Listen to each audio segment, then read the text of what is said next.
আসসালামু আলাইকুম ওয়া রাহমাতুল্লাহি ওয়া বারাকাতুহু।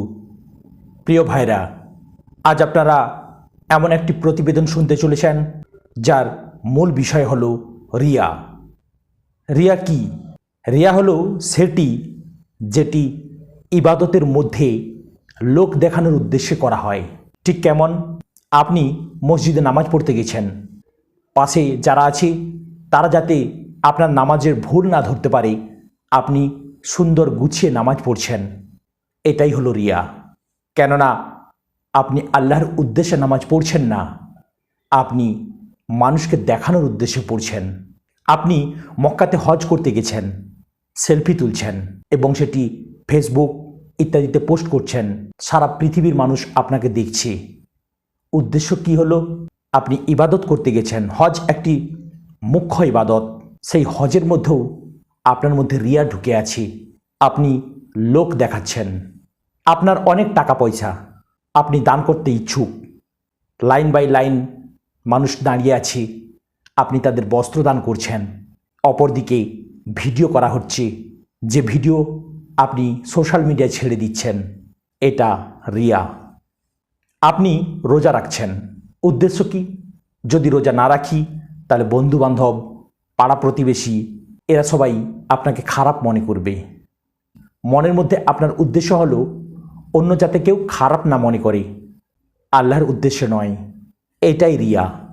অতএব রিয়া হলো সেই জিনিস যেটি আপনি আল্লাহর উদ্দেশ্যে নয়, কেবলমাত্র লোক দেখানোর উদ্দেশ্যে করছেন। আল্লাহ পাক কোরআনে এক সুন্দর বর্ণনা দিয়েছেন। তিনি বলছেন, একজন লোকের খুব সুন্দর বাগান আছে, ফলমূলাদি ভর্তি বাগান, যে বাগানের সামনে দিয়ে একটা সুন্দর নদীও প্রবাহিত, যাতে বাগানটা খুব সুন্দর হয়ে ওঠে, তার ফল ফলাদি খুব সুস্বাদু হয়ে ওঠে। কিন্তু মহান আল্লাহ পাকের এমন এক অগ্নি বায়ুঝঞ্ঝা এলো, সে বাগান জ্বলে পুড়ে ছারখার হয়ে গেল। সে দাঁড়িয়ে আছে, দেখছে বাগান তার জ্বলছে। আপনি ভাবুন সেই সময় তার অবস্থা কি হবে। দীর্ঘকাল সময় ধরে যে বাগান তিনি সাজিয়েছেন, সে বাগান এক সময় তার নষ্ট হয়ে গেল। তার মনের অবস্থা ঠিক যেমন হবে, রিয়াকারীর মনের অবস্থা কিয়ামতের দিবসে ঠিক তেমনই হবে। অনেক নামাজ পড়েছেন, অনেক রোজা রেখেছেন, হজ করেছেন, অনেক দান খয়রাত করেছেন, কিন্তু তার মধ্যে যদি রিয়া ঢুকে থাকে, অর্থাৎ মনের মধ্যে লোক দেখানো উদ্দেশ্য যদি ঢুকে থাকে, এত সব কষ্ট, এত সব আমল সব বরবাদ হয়ে যাবে। তাই আল্লাহ পাক আমাদের মনের মধ্যে যাতে রিয়া না ঢুকে যায়, যাতে আমরা লোক দেখানোর উদ্দেশ্যে ইবাদত না করে বসি, সেই জন্য মহান আল্লাহ পাকের কাছে প্রার্থনা করি। আমিন। আসুন আজকের ভিডিওতে আমরা এটাই বুঝতে পারবো রিয়া কি এবং এর ক্ষতিকর প্রভাবটাই বা কি। রিয়া গোপন শিরক। রিয়া দ্য হিডেন শিরক। মূল আবু আম্মার ইয়াসির আল কাদি, সম্পাদনা ডক্টর আবু আমিনা বিলাল ফিলিপস। আজ শুনছেন এই প্রতিবেদনের প্রথম অংশ। ভূমিকা। আল্লাহ সুবহানাহু ওয়া তাআলার জন্যই সমস্ত প্রশংসা। আমরা তার কাছে সাহায্য এবং ক্ষমা প্রার্থনা করি। আমরা আল্লাহ সুবহানাহু ওয়া তাআলার কাছে আমাদের নফসের খায়শিয়াত এবং আমাদের খারাপ আমলগুলো থেকে আশ্রয় প্রার্থনা করছি। আল্লাহ যাকে হিদায়াত দান করেন কেউ তাকে গোমরাহ করতে পারে না, আর আল্লাহ যাকে গোমরাহ হতে দেন কেউ তাকে হিদায়াত দিতে পারে না। এবং আমি সাক্ষ্য দিচ্ছি যে আল্লাহ সুবহানাহু ওয়া তাআলা ছাড়া ইবাদতের যোগ্য কোনো ইলাহ নেই এবং মুহাম্মদ সাল্লাল্লাহু আলাইহি ওয়াসাল্লাম তাঁর বান্দা এবং রাসূল। আল্লাহ সুবহানাহু ওয়া তাআলা মানব জাতিকে সতর্ক করে কুরআনে বলেছেন, শয়তান তোমাদের শত্রু, অতএব তাকে শত্রু রূপেই গ্রহণ করো। সে তার দলবলকে আহ্বান করে যেন তারা জাহান্নামী হয়। আল্লাহ তাআলা কুরআনে শয়তানের কথা বর্ণনা করেছেন। সে বলল, আপনি আমাকে যেমন উদ্ভ্রান্ত করেছেন, আমিও অবশ্য তাদের জন্যে আপনার সরল পথে বসে থাকব।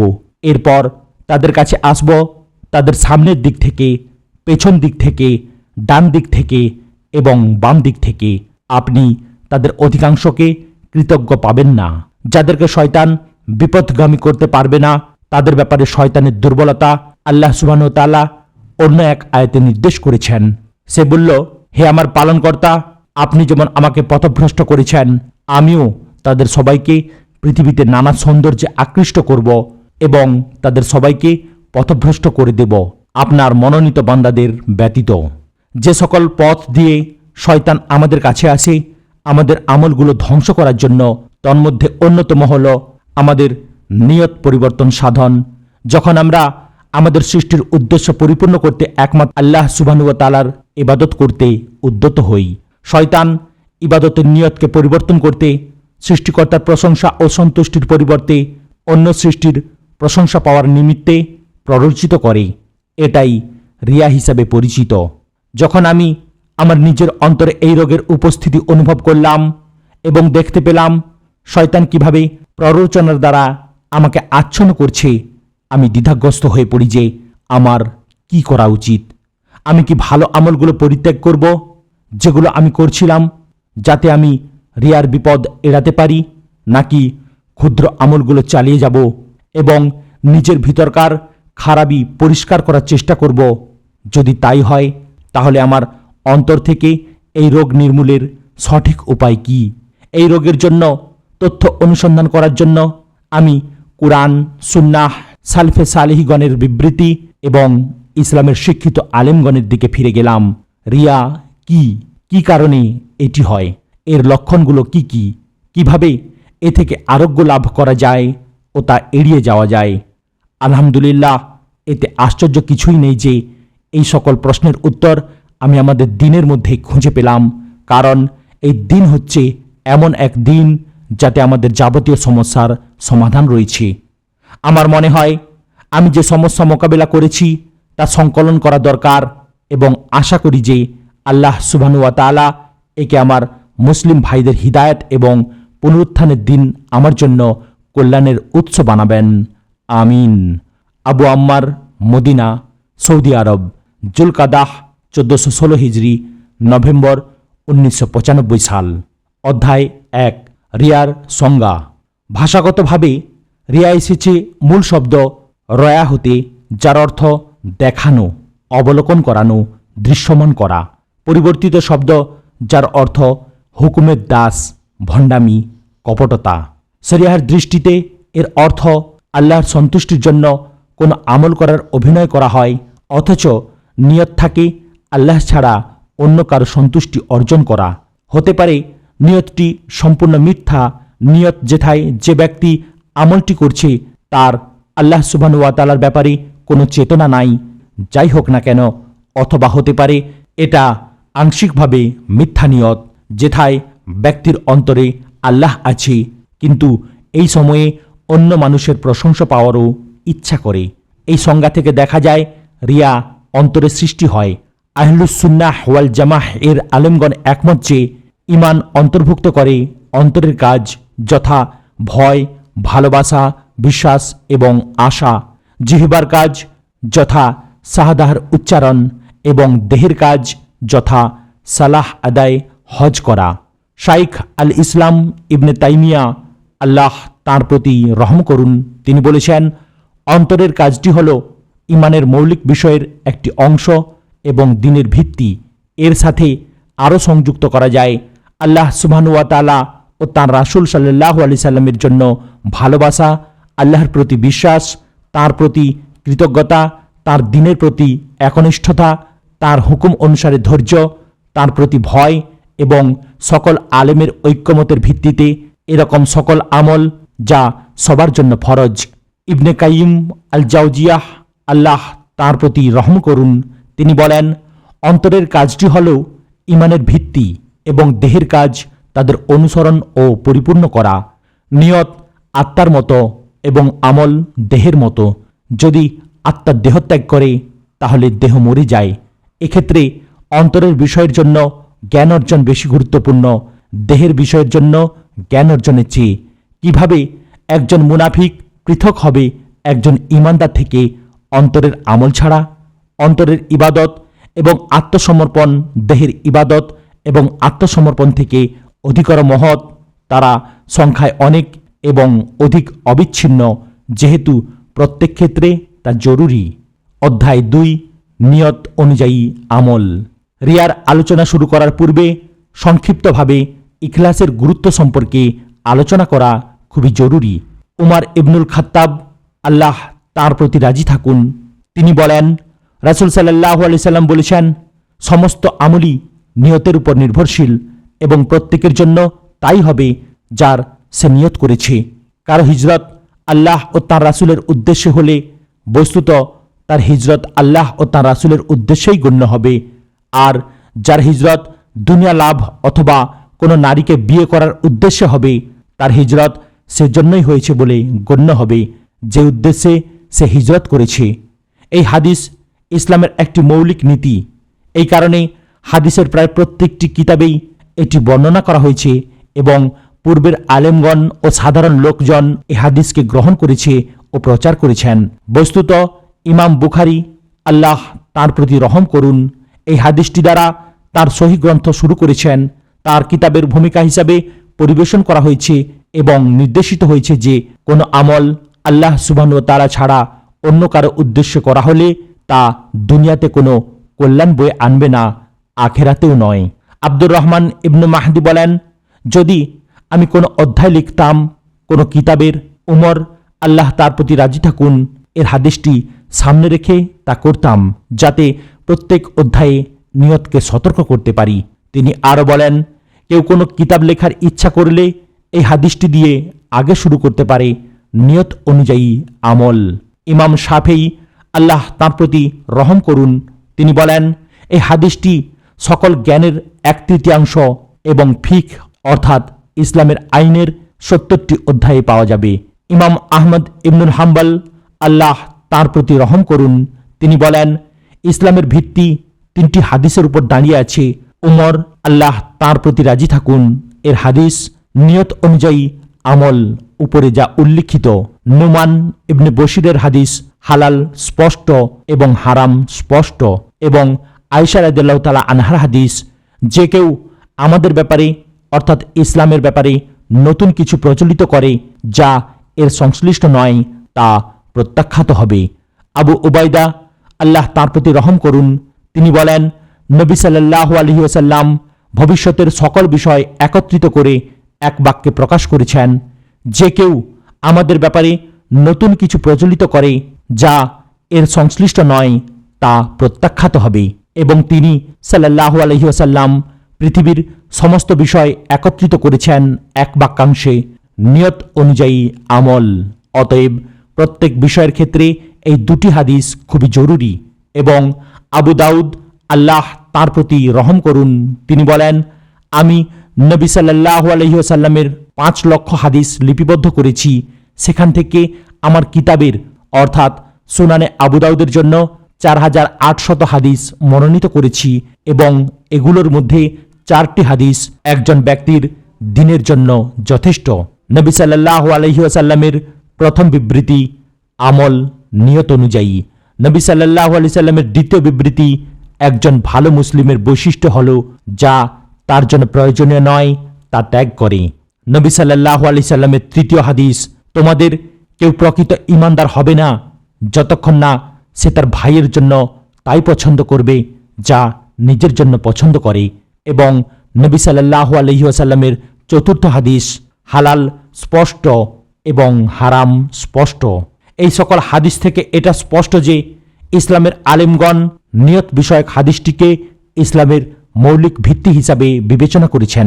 নিয়তের উপরের হাদিসটি নির্দেশ করে যে একজন ব্যক্তির মনে মনে স্থিরকৃত প্রত্যেকটি আমলের পিছনে একটি নিয়ত আছে। নিয়তটি হতে পারে প্রশংসনীয়, নিন্দনীয় অথবা দুটির কোনোটিই নয়, কিন্তু একটি নিয়ত অবশ্যই থাকে। অন্য কথায়, প্রত্যেকটি আমল যা একজন ব্যক্তি করে তার একটি লক্ষ্য অথবা উদ্দেশ্য আছে। নবী সাল্লাল্লাহু আলাইহি সাল্লাম বলতে চেয়েছেন যে প্রত্যেক ব্যক্তি তাই অর্জন করবে যা সে নিয়ত করেছে। এখানে অর্থ দাঁড়ায় যে এক ব্যক্তির পুরস্কার অর্জন নির্ভর করে সে যা নিয়ত করেছে তার উপর। এক্ষেত্রে যদি নিয়তটি ভালো কাজের জন্য হয় কিন্তু গ্রহণযোগ্য ওজরের কারণে সে কাজটি করতে সমর্থ হলো না, ব্যক্তিটি অবশ্যই কাজটির কল্যাণ অর্জন করবে। এই কথার সমর্থনে একটি হাদিস বর্ণনা করা হলো। আবু হুরায়রা রাদিয়াল্লাহু তাআলা আনহু থেকে বর্ণিত, রাসূল সাল্লাল্লাহু আলাইহি সাল্লাম বলেন, আল্লাহ বলেছেন ফেরেশতাদেরকে, আমার বান্দা পাপ কর্মের কথা ভাবলেই তা লিখবে না, বরং সে যদি তা কার্যে পরিণত করে তখন একটি পাপ লিখবে।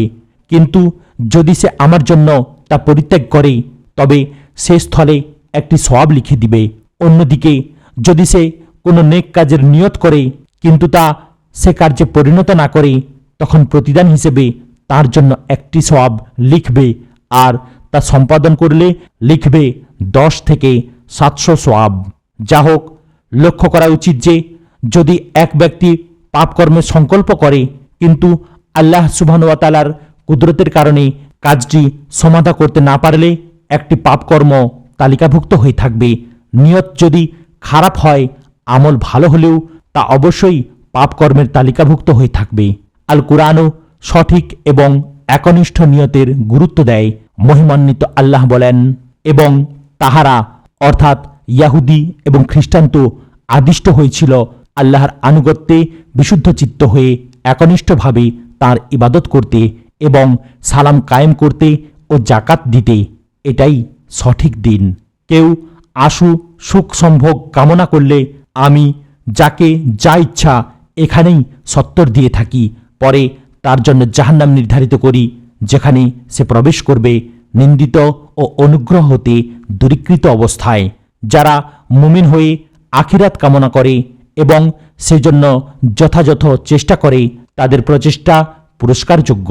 এবং আল্লাহর সন্তুষ্টি লাভের উদ্দেশ্য ছাড়া তোমরা তোমাদের ধনসম্পদ ব্যয় করো না। মুসলিমদের প্রথম প্রজন্ম একনিষ্ঠ এবং সঠিক নিয়তের গুরুত্ব উপলব্ধি করেছিলেন, তাই এই বিষয়ে অনেক বক্তব্য বিবৃতি লিপিবদ্ধ আছে। বর্ণিত আছে যে ইবনে মাসুদ, আল্লাহ তার প্রতি রাজি থাকুন, তিনি বলেন, এ সম্বন্ধে কথা বলা মূল্যহীন যতক্ষণ না তা আমলে পরিণত করা হয়। কথা এবং আমল উভয়ই মূল্যহীন যতক্ষণ না তা সঠিক নিয়তে করা হয়। আর কথা, আমল এবং সঠিক নিয়ত মূল্যহীন যতক্ষণ না এগুলো সুন্নাহ অনুযায়ী পরিচালিত হয়। বর্ণিত আছে যে সুফিয়ান আস-সাত্তারি বলেন, আমার জন্য অধিকতর কঠিন হল আমার নিয়তকে সঠিক করা, কারণ ক্রমাগত পরিবর্তনশীল। ইবনে আল মুবারক উদ্ধৃত করেছেন, এটা খুবই স্বাভাবিক যে ছোট আমল এর নিয়ত অনুযায়ী বৃহদাকার হবে পুরস্কারের ক্ষেত্রে, এবং এটাও খুবই স্বাভাবিক যে একটি বড় আমল এর নিয়ত অনুযায়ী হ্রাস হবে। ইবনে আজলান নির্দিষ্ট করে বলেছেন, কোনো আমলই গ্রহণ করা হবে না যতক্ষণ পর্যন্ত না এর সাথে 3টি জিনিস থাকে, যথা আল্লাহর ভয়, যথার্থ নিয়ত এবং সঠিকতা অর্থাৎ সুন্নাহ অনুসারী।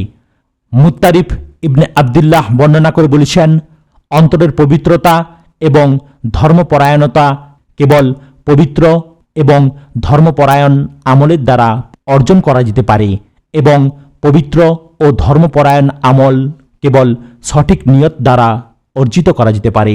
ফুদাইল ইল ইয়াদ এই আয়াতের সূত্র ধরে বলেন, যিনি সৃষ্টি করেছেন মরণ ও জীবন, যাতে তোমাদের পরীক্ষা করেন কে তোমাদের মধ্যে কর্মে শ্রেষ্ঠ, তিনি পরাক্রমশালী, ক্ষমাময়। অতএব আমরা দেখতে পাই যে কোনো আমল আল্লাহ সুবহানাহু ওয়া তাআলার কাছে গ্রহণযোগ্য হওয়ার জন্য কয়েকটি পূর্ব শর্ত রয়েছে। প্রথম শর্ত হল কাজটি আল্লাহ সুবহানাহু ওয়া তাআলার সন্তুষ্টির জন্য করা। দ্বিতীয় শর্তটি হল কাজটি নবী সাল্লাল্লাহু আলাইহি সাল্লামের সুন্নাহ মোতাবেক হওয়া, এবং তার মৃত্যুর পর যেসব নতুন বিষয় দিনের মধ্যে আবিষ্কৃত হয়েছে অর্থাৎ বিদআত, সেগুলোর মতো করে নয়। অধ্যায় 3, রিয়ার ক্ষতিসমূহ। রিয়ার ক্ষতিসমূহ অনেক ব্যাপক, তাই নবী সাল্লাল্লাহু আলাইহি সাল্লাম উম্মাহর প্রতি তার ভালোবাসা এবং উদ্বেগের কারণে অন্য বিষয়ের চেয়ে এর ভয়াবহতা নিয়ে বেশি উদ্বিগ্ন ছিলেন। মাহমুদ ইবনে লাবিদ বর্ণনা করেছেন যে আল্লাহ রাসূল সাল্লাল্লাহু আলাইহি সাল্লাম বলেছেন, তোমাদের জন্য যে বিষয়টিকে আমি সবচেয়ে বেশি ভয় পাই তা হল ছোট শিরক অর্থাৎ রিয়া। আল হাদিসে নবী সাল্লাল্লাহু আলাইহি সাল্লাম বলেছেন যে তিনি তার অনুসারীদের জন্য দাজ্জালের ফিতনা থেকে রিয়ার ক্ষতিকেই বেশি ভয় করেছেন। আবু সাঈদ, আল্লাহ তাঁর প্রতি রাজি থাকুন, তিনি বর্ণনা করেছেন যে আল্লাহ রাসূল সাল্লাল্লাহু আলাইহি সাল্লাম আমাদের নিকট আসলেন যখন আমরা দাজ্জালের বিষয়ে আলোচনা করছিলাম এবং বললেন, আমি কি তোমাদেরকে ওই বিষয়টা জানাবো না যাকে আমি তোমাদের জন্য ভয় করি, এমনকি দাজ্জালের ফিতনা থেকেও অধিক, অর্থাৎ গোপন শিরক। এক ব্যক্তি সালাতের জন্য দাঁড়ায় এবং তার সালাত সুন্দর করে, কারণ সে মনে করে লোকজন তা দেখছে। যখন আমরা এই হাদিসটিকে বিবেচনা করি তাহলে আমরা রিয়ার প্রকৃত বিপদসমূহ বুঝতে পারব। দাজ্জালের ফিতনা খুবই বেদনাদায়ক দুর্দশা, যা মানবজাতির উপর আদম সৃষ্টির পর হতে থেকে বিচার দিবস না হওয়া পর্যন্ত আপতিত দুর্দশার মধ্যে ভয়াবহতম। এবং নবী নূহ আলাইহিস সালামের পর এমন কোনো নবী ছিলেন না যিনি তার অনুসারীদের এই কঠিন ফিতনার কথা বলে সতর্ক করেননি।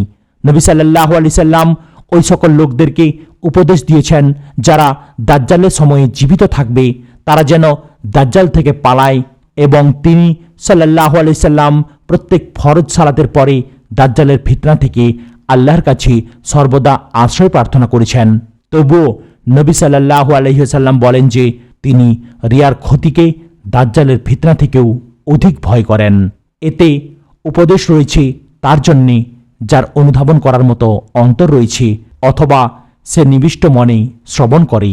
রিয়ার বিপদসমূহে মিশ্রিত থাকে এর লুকানো প্রকৃতি। আবু মুসা আল আশআরি বর্ণনা করেন যে আল্লাহর রাসূল সাল্লাল্লাহু আলাইহি সাল্লাম একবার আমাদের উদ্দেশ্যে ভাষণ দেন। তিনি বললেন, হে মানব মণ্ডলী, তোমরা এই শিরককে অর্থাৎ রিয়াকে ভয় করো, কেননা তা পিপিলিকার পদধ্বনি অপেক্ষাও সূক্ষ্মতর। ইবনে আব্বাস, আল্লাহ তার প্রতি রাজি থাকুন, তিনি বলেছেন, অমাবস্যার মাঝরাতে একটি কালো পাথরের উপর দিয়ে একটি পিপিলিকার পদাচারণা থেকেও তা অস্পষ্ট।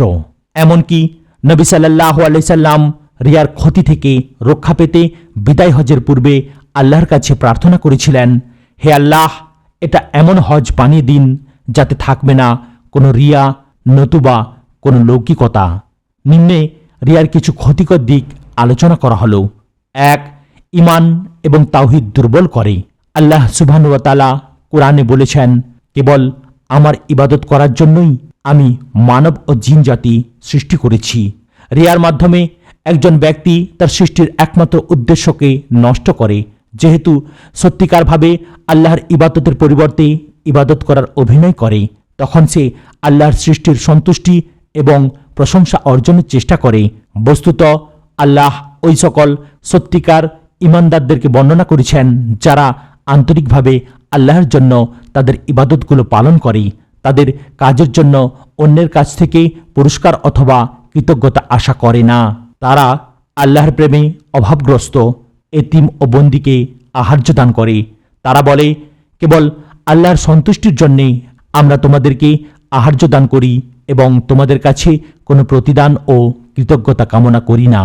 এমনকি যখন সত্যিকার ঈমানদারগণ জীবনের মৌলিক জিনিসের প্রয়োজনীয়তা অনুভব করে, তখন তারা অন্যের কাছ থেকে একটি প্রশংসামূলক শব্দ গ্রহণ ছাড়াই তাদেরকে পরিত্যাগ করতে ইচ্ছা প্রকাশ করে। তারা জানে যে প্রশংসা এবং পুরস্কার তারা তাদের ভালো কাজগুলো কবুল হওয়ার মাধ্যমে পেতে পারে। মহাকল্যাণের প্রতিযোগিতা করা ছাড়া তাদের কোনো উপায় নেই, যা মহান আল্লাহ তাদেরকে দান করতে ওয়াদা করেছেন।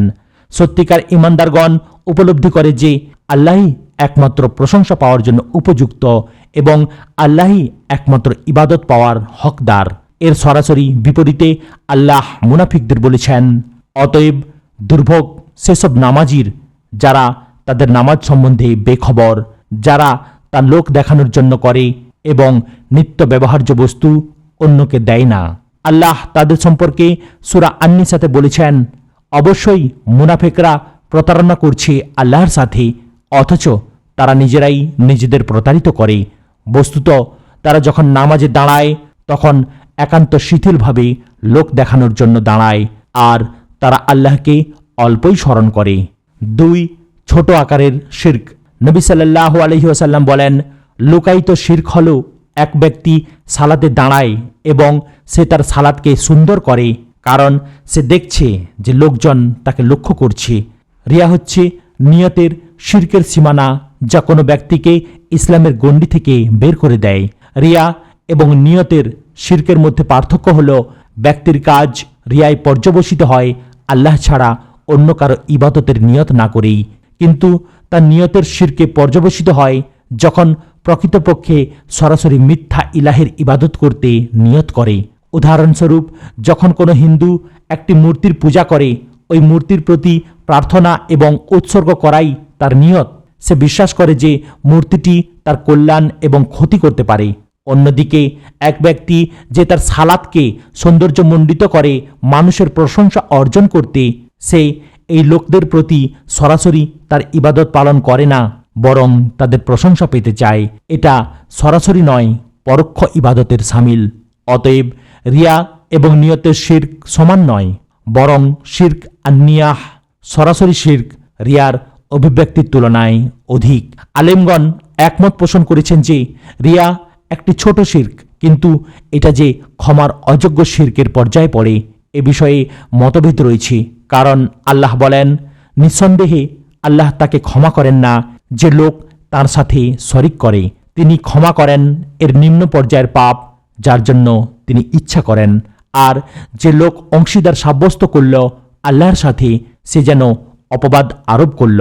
আল্লাহ আরও বলেন, আপনার প্রতি এবং আপনার পূর্ববর্তীদের প্রতি প্রত্যাদেশ হয়েছে, যদি আল্লাহর শরিক স্থির করেন তবে আপনার কর্ম নিষ্ফল হবে এবং আপনি ক্ষতিগ্রস্তদের একজন হবেন।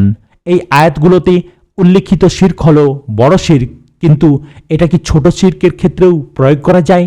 এই বিষয়ের উপর মতভেদ থাকা সত্ত্বেও এটা মনে হয় বলা যেতে পারে যে আল্লাহই ভালো জানেন এবং রিয়া এই পর্যায়ে পড়ে না, তবে এটা একটি বড় পাপ, আল কাবাইর। অন্য কথায় বড় শিরক, যেমন আল্লাহ ছাড়া অন্য কারো ইবাদত করা, একজন ব্যক্তিকে ইসলাম থেকে বের করে দেয়। বড় শিরক পালনকারীর জন্য চিরস্থায়ী জাহান্নামের আগুন নিশ্চিত হয় এবং তার সকল ভালো কাজগুলোকে ধ্বংস করে। অন্যদিকে ছোট শিরক ব্যক্তিকে ইসলামের গণ্ডিসীমা থেকে বের করে দেয় না, শুধু ওই বিশেষ কাজগুলোর জন্য পুরস্কার বাতিল করে যা এই কর্মের ফল, এবং ব্যক্তিটির সমস্ত ভালো কাজের পুরস্কার বাতিল করে না। যে ব্যক্তিটি ছোট শিরক করে তার জন্য জাহান্নামের আগুন নিশ্চিত হয় না, এবং এটা সম্ভব যে আল্লাহ তাকে ক্ষমা করতে পারেন যদি তিনি ইচ্ছা করেন। 3. পথভ্রষ্টতা বৃদ্ধি পাওয়া। কোনো সন্দেহ নেই যে ব্যক্তিটি রিয়া সম্পাদন করে তার অন্তরে রোগ আছে, এবং যদি এই রোগ থেকে আরোগ্য না হয় তাহলে এটা পরবর্তীতে সমস্যা সৃষ্টি করবে। এই বিষয়ে আল্লাহ কুরআনে বলেছেন, তারা আল্লাহ এবং ঈমানদারগণকে ধোঁকা দেয়, অথচ এতে তারা নিজেদেরকে ছাড়া অন্য কাউকে ধোঁকা দেয় না, অথচ তারা তা অনুভব করতে পারে না। তাদের অন্তঃকরণ ব্যাধিগ্রস্ত, আর আল্লাহ তাদের ব্যাধি আরও বাড়িয়ে দিয়েছেন। বস্তুত তাদের জন্য নির্ধারিত রয়েছে ভয়াবহ আযাব, তাদের মিথ্যাচারের দরুন। নবী সাল্লাল্লাহু আলাইহি সাল্লামের সাহাবীদের সময়ের একটি ঘটনা থেকে এ বিষয়ে একটি উদাহরণ নেওয়া যেতে পারে। জাবির ইবনে সামুরাহ বর্ণনা করেন যে খলিফা উমর ইবনুল খাত্তাবের সময় কিছু কুফাবাসী সাদ ইবনে আবি ওয়াক্কাস রাদিয়াল্লাহু তাআলা আনহু, যিনি কুফার একজন গভর্নর ছিলেন, এর নামে উমর রাদিয়াল্লাহু তাআলা আনহুর কাছে অভিযোগ পেশ করলেন। সুতরাং তিনি আম্মার ইবনে ইয়াসির রাদিয়াল্লাহু তাআলা আনহুকে পাঠালেন তাদের অভিযোগের বিষয়ে উদ্যোগ নিতে। যাই হোক, তারা একের পর এক অভিযোগ পেশ করতে লাগল। এমনকি তারা অভিযোগ করল যে সাদ রাদিয়াল্লাহু তাআলা আনহু জানেন না কিভাবে সঠিক নিয়মে সালাত পড়তে হয়। এই পরিপ্রেক্ষিতে উমর রাদিয়াল্লাহু তাআলা আনহু সাদ রাদিয়াল্লাহু তাআলা আনহুকে ডেকে পাঠালেন এবং তার সালাতের ব্যাপারে জিজ্ঞেস করলেন। সাদ রাদিয়াল্লাহু তাআলা আনহু উত্তরে বললেন, আল্লাহর শপথ, আমি নবী সাল্লাল্লাহু আলাইহি ওয়াসাল্লামের নিয়মেই সালাত আদায় করি, কোনো কিছুই হ্রাস করিনি। আমি ঈশা সালাতের প্রথম 2 রাকাত দীর্ঘ করি এবং শেষের 2 রাকাত সংক্ষিপ্ত করি। উমর রাদিয়াল্লাহু তাআলা আনহু বললেন, এটাই তোমার কাছে আমি আশা করেছিলাম। এরপর উমর রাদিয়াল্লাহু তাআলা আনহু কয়েকজনকে তদন্ত করতে কুফায় পাঠালেন, লোকজনকে সরাসরি জিজ্ঞেস করতে। তারা প্রত্যেক মসজিদে প্রবেশ করলেন এবং লোকজনকে সাদ রাদিয়াল্লাহু তাআলা আনহুর সম্পর্কে জিজ্ঞাসা করলেন, এবং তারা যে স্থানেই গেলেন তার অর্থাৎ সাদ সম্পর্কে প্রশংসা ছাড়া অন্য কিছু শুনলেন না। যখন তারা অভিযোগ পেশকারী দলের মসজিদে প্রবেশ করেন, সে সময় উসামাহ ইবনে কাতাদাহ নামে এক ব্যক্তি উঠে দাঁড়ালো এবং বলল, যদি আপনারা প্রকৃতপক্ষে সত্য জানতে চান তাহলে শুনুন, সাদ ক্ষুদ্র সৈন্যদল প্রেরণ করে যুদ্ধ করেন না, গনিমতের মাল সমান হারে বন্টন করেন না, এবং প্রজাদের মাঝে ইনসাফ করেন না। এ সময় সাদ রাদিয়াল্লাহু তাআলা আনহু বললেন, আমি আল্লাহর কাছে 3টি জিনিস চাই। হে আল্লাহ, যদি তোমার এই বান্দা অর্থাৎ উসামাহ একজন মিথ্যাবাদী হয়, তাহলে তার জীবনকে দীর্ঘায়িত করো, তার দরিদ্রতা বৃদ্ধি করো এবং তার মর্যাদা ভুলুণ্ঠিত করো। অনেক বছর পর যখন উসামাকে জিজ্ঞাসা করা হলো সে কেমন আছে, সে বলল, একজন বৃদ্ধ লোক ক্লান্ত এবং দুঃখ ভোগ করছি সাদের বদদোয়ার কারণে। হাদিসটি একজন বর্ণনাকারী বলেন, একদা আমি তাকে অর্থাৎ উসামাকে দেখলাম, তার ভ্রু ঝুলেছিল, তার চোখের পাতার নিচে বৃদ্ধ বয়স পর্যন্ত, এমনকি সে যুবতী মেয়েদের দ্বারা হয়রানির শিকার হতো যখনই সে রাস্তা দিয়ে অতিক্রম করত। 4. কল্যাণমূলক কাজ থেকে বঞ্চিত হওয়া। এ বিষয়ে নবী সাল্লাল্লাহু আলাইহি সাল্লাম কয়েকটি বক্তব্য দিয়েছেন যে আল্লাহ অন্যের উদ্দেশ্যে করা কাজগুলো গ্রহণ করবেন না। আবু উমামাহ আল বাহিলি বর্ণনা করেছেন যে আল্লাহ রাসূল সাল্লাল্লাহু আলাইহি সাল্লাম বলেন, আল্লাহ গৌরবান্বিত কোনো কাজই গ্রহণ করেন না যতক্ষণ না তা একনিষ্ঠভাবে তার জন্য এবং তার সন্তুষ্টি অর্জনের জন্য করা হয়। আল্লাহ আমাদের এই ধরনের কাজগুলোর জন্য সতর্ক করে বলেছেন, হে ঈমানদারগণ, দানের কথা বলে বেরিয়ে এবং কষ্ট দিয়ে তোমরা তোমাদের দানকে ওই ব্যক্তির ন্যায় নিষ্ফল করো না যে নিজেদের সম্পদ লোকদের দেখানোর জন্য ব্যয় করে থাকে এবং আখিরাতে ঈমান রাখে না। তার উপমা একটি মসৃণ পাথর যার উপর কিছু মাটি থাকে, অতঃপর তার উপর প্রবল বৃষ্টিপাত তাকে পরিষ্কার করে দেয়। যা তারা উপার্জন করছে তার কিছুই তারা তাদের কাজে লাগাতে পারবে না। আল্লাহ কাফির সম্প্রদায়কে সৎ পথে পরিচালিত করেন না। কিভাবে আল্লাহ সর্বজ্ঞানী এই কাজগুলো গ্রহণ করবেন যখন ব্যক্তিটি কাজগুলো আল্লাহর উদ্দেশ্যে করে না, এবং কিভাবে আল্লাহ সর্বোচ্চ ন্যায় বিচারক সমান প্রতিদান দিবেন ওই ব্যক্তিকে যে আন্তরিকভাবে আল্লাহর জন্য কাজ করে আর ওই ব্যক্তি যে রিয়া সম্পাদন করে বড় একটি মসৃণ পাথরখণ্ড দিয়ে মাটি ঢেকে রাখার ন্যায়। যখন লোকজন এটা দেখে তখন তারা ভাবে এটা একটি উর্বর স্থান, অথচ এটা শুধু একটি অনুর্বর পাথরখণ্ড যা ফেলে রাখা হয়েছে। যখন সামান্য পরিমাণ বৃষ্টি এর উপর পড়বে তা উন্মোচিত হবে, অধিকন্তু তারা তাদের কাজের ফল ভোগ করতে সক্ষম হবে না। তোমাদের কেউ কি চায় যে তার খেজুর ও আঙ্গুরের একটি বাগান থাকে যার পাদদেশে নদী প্রবাহিত এবং যাতে সর্বপ্রকার ফলমূল আছে? যখন সে ব্যক্তি বার্ধক্যে উপনীত হয় এবং তার সন্তান সন্ততি দুর্বল, অতঃপর তার উপর এক অগ্নিক্ষরা ঘূর্ণিঝড় আপতিত হয় ও উহা পুড়ে যায়, এইভাবে আল্লাহ তার নিদর্শন তোমাদের জন্য সুস্পষ্টভাবে ব্যক্ত করেন যাতে তোমরা অনুধাবন করতে পারো। আল্লাহ রিয়া সম্পাদিত ওই সকল ভালো কাজগুলোকে একটি সুন্দর রসালো ফলের বাগানের সাথে তুলনা করেন যা আগুন দ্বারা পোড়ানো হয় যখন এর মালিক সেটা থামাতে অক্ষম অবস্থায় দাঁড়িয়ে থাকে। এটা তার ভালো কাজগুলো বিফল হয়ে যাওয়ারই সদৃশ। বিচার দিবসে আল্লাহ তাদের অবস্থা হীন করবেন যারা রিয়া সম্পাদন করেছিল এবং তাদেরকে বলবেন তাদের পুরস্কার ওদের কাছ থেকে নিতে দুনিয়াতে যাদের মনোযোগ আকর্ষণের চেষ্টা তারা করেছিল। মাহমুদ ইবনে লাবিদ আল্লাহ তার প্রতি রাজি থাকুন, তিনি বলেন, নবী সাল্লাল্লাহু আলাইহি সাল্লাম বলেছেন, গৌরবান্বিত আল্লাহ তাদেরকে যারা রিয়া সম্পাদন করেছিল তাদেরকেই বলবেন যখন তিনি মানুষের আমলের হিসাব গ্রহণ করবেন বিচার দিবসে, দুনিয়াতে যাদের দেখানোর উদ্দেশ্যে তোমরা আমল করতে তাদের কাছে যাও, দেখো তাদের কাছে তোমাদের প্রতিদান পাও কিনা। আবু হুরায়রা রাদিয়াল্লাহু তাআলা আনহু বর্ণনা করেছেন, রাসূলুল্লাহ সাল্লাল্লাহু আলাইহি সাল্লাম বলেছেন, গৌরবান্বিত এবং সর্বোৎকৃষ্ট আল্লাহ বলেন, আমি সকল অংশীদার থেকে নিজেই স্বয়ংসম্পূর্ণ, আমার কোনো অংশীদারের প্রয়োজন নেই। সেহেতু যে আমার পাশাপাশি অন্য কারো উদ্দেশ্যে কোনো কাজ করে আমি তাকে ত্যাগ করব, যার সাথে আমার অংশীদারিত্ব করে। সর্বোপরি উবাই ইবনে কাব বর্ণনা করেন যে আল্লাহ রাসূল সাল্লাল্লাহু আলাইহি সাল্লাম বলেন, এই উম্মাদকে প্রাচুর্য ও বিপুল সম্মান, দিনের দ্বারা উচ্চ মর্যাদা, জমিনের রাজত্ব এবং আল্লাহর সাহায্যের সুসংবাদ দাও। কাজেই যে ব্যক্তি দুনিয়ার উদ্দেশ্যে আখিরাতের কাজ করে আখিরাতে তার কোনো হিস্সা নেই। আজ এখানে সমাপ্ত করলাম। ভিডিওর পরবর্তী অংশ পাওয়ার জন্য চ্যানেলটিকে সাবস্ক্রাইব করুন, লাইক, কমেন্ট এবং শেয়ার করতেও ভুলবেন না। আসসালামু আলাইকুম ওয়া রাহমাতুল্লাহি ওয়া বারাকাতুহু।